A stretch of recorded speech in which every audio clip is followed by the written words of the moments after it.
நமஸ்காரம் சத்குரு. நம்முடைய பாரம்பரியத்தில் யாரையாவது வாழ்த்தணும்னா அரிசியோட மஞ்சள் சேர்த்து அக்ஷதை போட்டு வாழ்த்துறோம். குரு பூஜா பண்ணுறதுக்கும் அக்ஷதை யூஸ் பண்ணுறோம்.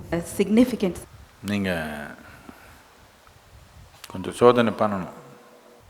ஒரு கையில் அரிசி வச்சுக்கணும், இன்னொரு கையில் கோதுமை வச்சுக்கணும். ரெண்டும் கொஞ்சம் வச்சு அப்படியே பார்த்தீங்கன்னா இது அப்படியே நடங்கும் கொடுக்கணும். இது அப்படியே ஆகாது.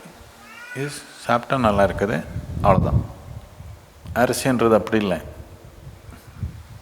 அரிசி கூட பச்சரிசியாக இருக்கணும், உயிரோடு இருக்கணும். அது உயிரோடு இருக்கிற அரிசி, அதுக்கு இன்னும் கொஞ்சம் எதனால நாம் சக்தி கொடுக்கணுன்னா கொஞ்சம் மஞ்சளோ குங்குமம் ஏதோ ஒன்று போட்டு அது இப்படி கையில் வச்சிங்கன்னா கொஞ்சம் நேரம் அது உங்கள் உணர்வு, உங்கள் சக்தி எப்படி இருக்குதோ அந்த ஒரு தன்மை அதுக்கு வந்துடும். அதனால தான் கையில் எப்படி கொடுக்கக்கூடாது அரிசின்னு சொன்னாங்களா? சொன்னாங்களா இல்லையா? இப்போ புரியாதவங்க இப்போ வந்து கல்யாணத்தில் நீங்கள் யாருக்கு அரிசி அடிக்கணும்னா அவர் வந்து இப்படி கொடுக்க போகிறாங்க, அப்படி ஆயிட்டாங்க. இப்போ முதல்ல யாரும் அப்படி கொடுக்க மாட்டாங்க, இப்படி தான் எடுத்து வருவாங்க. நீங்கள் எடுத்துக்கணும், கையில் கொடுக்க மாட்டாங்க அரிசி. எதுக்குன்னா உங்கள் தன்மை இன்னொருத்தருக்கு கொடுக்க தேவையில்லை. நீங்கள் ஏதோ ஒரு முகூர்த்தத்தில் ஒரு ஏதோ ஒரு நல்ல நிகழ்ச்சி நடக்கிறப்போ நல்ல உணர்வோடு இருக்கிறப்போ மட்டும்தான் அரிசி அவர் மேலே வீசுறது. உங்களுக்கு கோவம் வந்ததுப்போ அரிசியை வீசக்கூடாது. வீட்டில் அப்படி நடக்குதா? இப்போ பச்சை அரிசி வீசினது என்னதுக்குன்னா நம்ம உணர்வு நல்லா இருக்கிறப்போ அந்த உணர்வோட வீசின அந்த இது போய் வீசுறது இல்லை, போய் தலை மேலே வைக்கணும். அதெல்லாம் போச்சு, தூரத்துலேருந்து வீசுறது தானே. நாம் ஆசீர்வாதம் பண்ணணும்னா நம்ம கையில் அரிசி எடுத்து அவர் தலை மேலே வைக்கணும். நமக்கு அதெல்லாம் பொறுமை போயிடுச்சு. சும்மா ஏதோ யார் மேலே வீசி போகிறது. எங்கே வைக்கணும் தலை மேலேன்றதுக்கு ஒரு குறிப்பிட்ட இடம் இருக்குது தலையில்.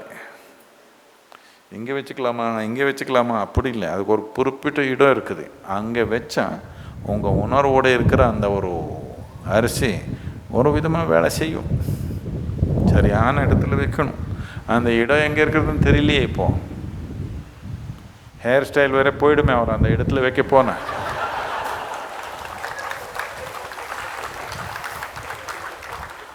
என்னென்னமோ பிரச்சனை இருக்குது.